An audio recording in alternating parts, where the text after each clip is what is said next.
Persuasion is a big part of Oblivion Remastered, especially when you are trying to get better deals on prices from vendors. But how does it work? It can be a little difficult. So in this video today, I'm going to show you how the persuasion minigame can work and how you can really jump into it to get the best prices on everything you're doing. In my typical fashion of upfronting the knowledge in my videos, let me just go through this on a very high level. Your number right here is your disposition. That disposition typically will reach a max of somewhere around 70, and that will be increased based off your personality stat. Over here, you have the ability to bribe. You are only allowed to bribe a certain amount of disposition, and both the amount of disposition and the cost is again based off of Speechcraft and personality. Now for the actual persuasion, we're going to press start here, and we're going to see these things. You have admire, joke, coerce, and boast. Basically, two of these things the character will like and love, and another two they will dislike and hate. And that face is going to show us what they like. So they hate admire. They don't really like boasting. They like coerce. They love coerce, and they like joking. So to put this in the easiest way possible, you want to make sure that these 4 bars exist in the thing that they love, and this single bar exists in the thing that they hate, which in this case is admire. Everything else is just going to be minor bumps up or down. So basically just kind of focusing on these two is all you really need to do. Just make sure you do this quickly because your disposition will go down. That is the too long didn't watch of this entire video. I'm going to jump into more detail about how this actually works, how you can really try to game it. It's really about trying to think ahead and making it so that these full stacks line up on something they love, and this single stack lines up on something they hate. But if that's all you wanted to know, please feel free to go ahead and shut the video down. I want to be respectful of your time. You can also navigate to any part of this video that interests you the most using the chapters in both the timeline and the description. Also, if you are heading out, please don't forget to like, comment, or subscribe if the information in this video ended up becoming helpful for you. Lastly, if you've not picked up Oblivion Remastered, you can use my Fanatical link in the description below. That'll net you a 17% discount, and it gets me like a 4% commission, which goes directly towards my mini Aussies toy fund. But let's get started on mastering persuasion and bribing in Oblivion Remastered. So before we get into the actual mini game of persuasion, like I said before in the intro, we have bribing. And you can just go ahead and go through this process and bribe someone and increase their disposition. Everything that you do persuasion-wise is going to be based off of this right here, which is your disposition. So we can press this button, and we can see that that's going to drop by 1 every time we press this button, and sometimes more. And that's based off of stuff like your Speechcraft. It's going to determine the price and the impact here. I'll just do it again just to show you. So you can see how that went from 11 to 10 to 7 to 5. So you can simply bribe your way through this, and in the later portions of the game when you have more money, when your Speechcraft is higher, that is an easy thing to do. But now let's go through the persuasion mini game. So looking at what we've got right now, again, we have 62. That is our disposition. Now that 62 is going to act as basically a timer. It is going to slowly tick down as we do the persuasion mini game. So it's forcing us to go through that process quicker. Now, when I press start, it's going to start the game, but let me just talk about this really quick. We're going to have these 4 quadrants, right? Each one of these, and each one of them is going to correspond to a different way to persuade the person, joking them, coercing them, what have you.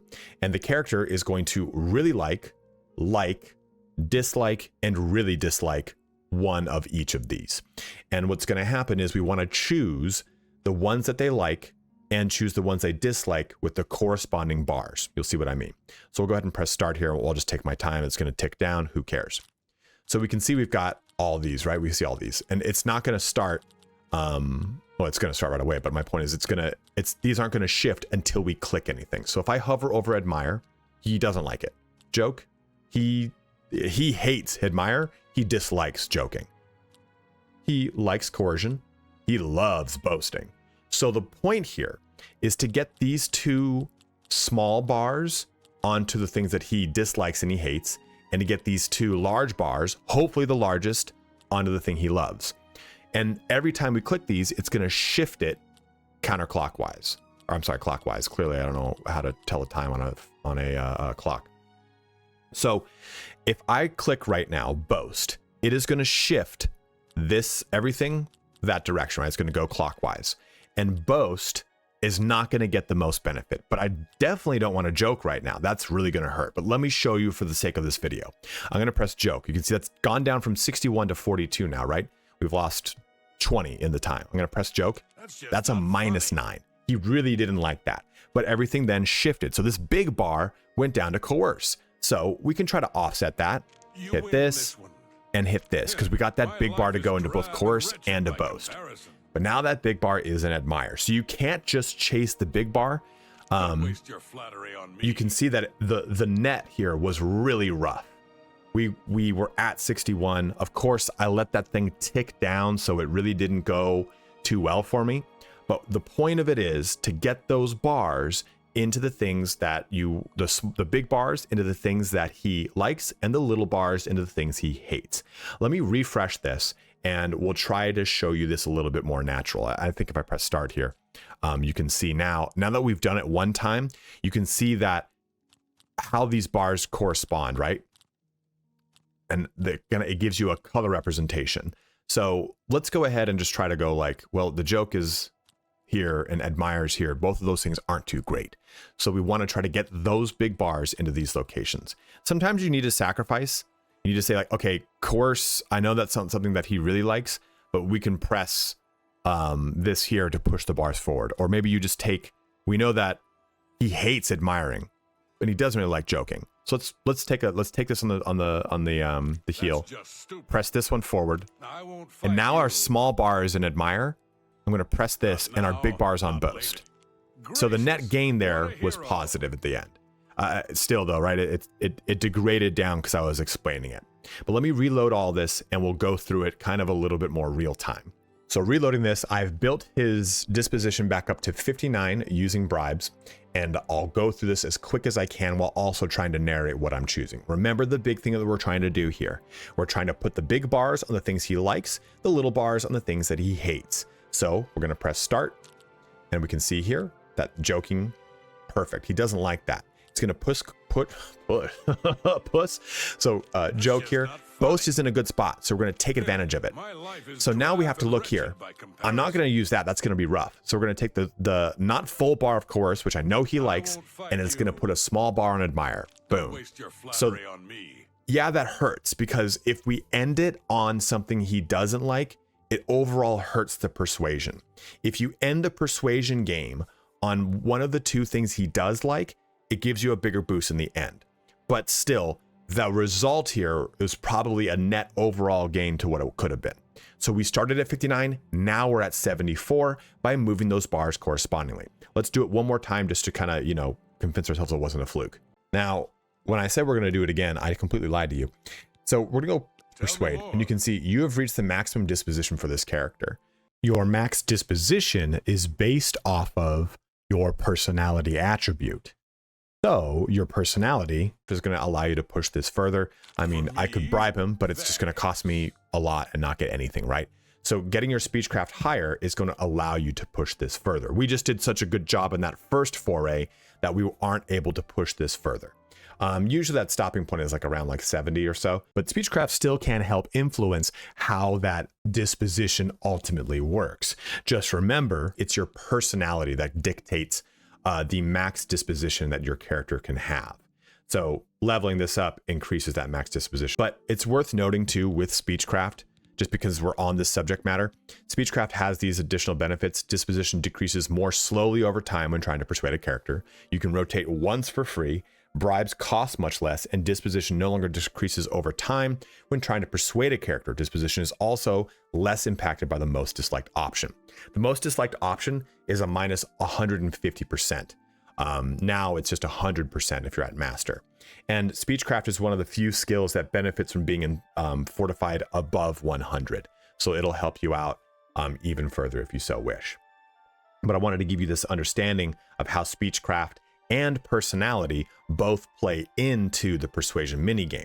Now, there is another portion of this too that does play into it. Now, we've talked about persuasion, we've talked about bribing, but there's also ways you can influence that disposition using spells. Now, I don't have any charm spells in this character, but charm is a direct example of it. Imperials start with two ways to manipulate people to get the most out of both haggling and disposition right off the bat, because they have them as bound race traits. frenzy here I'm using it just as an example because it does something that does influence the character behavior. But if you want, you can talk to a character with your weapon out and it will lower their disposition by 10. So you can use it to kind of superficially farm your Speechcraft if you really want. But using charm is another way to increase that disposition, thus giving you better chances at increasing your buy and sell, right? Because then you're going to come up to this character who already likes me, go to bartering, go to haggle, and his disposition is really good. My mercantile's not awesome, but this probably means I'm try and get spicy with this. We'll see if he takes it. Or I'll just press like this. I can't make that deal. Unfortunately not. And that lowered disposition a little bit. Try and go right in the middle. That's just not reasonable. Okay, come on, dude. It's reasonable. You're not being reasonable right now. You see, you just can't haggle with the Nords. There we go. So that disposition, of course, in conjunction with my mercantile skill, is going to allow me to get better prices for my haggle, my better buying or better selling, whatever it is. And that's how we would manipulate things using the persuasion minigame. So at that, it brings our video here to a close. And hopefully this helps you understand how the persuasion minigame does work. It can be a little confusing the first go around because it's kind of clunky, but it's actually quite fun once you really kind of wrap your brain around it. It's just a little bit of a puzzle and you have to see how that really clicks together. And remember that your personality stat is what's going to ultimately increase that disposition. Speechcraft is what's going to allow you to play with that disposition better. And then we also have mercantile, which I didn't talk about in the video because this isn't really necessarily about how to haggle and do mercantile stuff. And you can get pretty horny with it and get some pretty wild results out of it. But mercantile will then further help you out with haggling if you so wish to go down that. And lastly, of course, too, there's the option to bribe people to help out with that disposition. But again, hopefully this helps you out with your persuasion. Go ahead and let me know in the comment section below if you have a cool way that you like to do persuasion. I know there's a number of methods that people do. One of the ones I've seen is you just press the smallest one every time. You just push the smallest one around it, and it should help out. I don't like that method. It kind of seems funky. I just like to do like okay, let me make sure I get the smallest bar in the one he hates and the largest bar in the one that they like, right? Whatever it is, like just trying to make those things work for you. But as always, guys, thank you so much for watching here today. Have a good one and take care.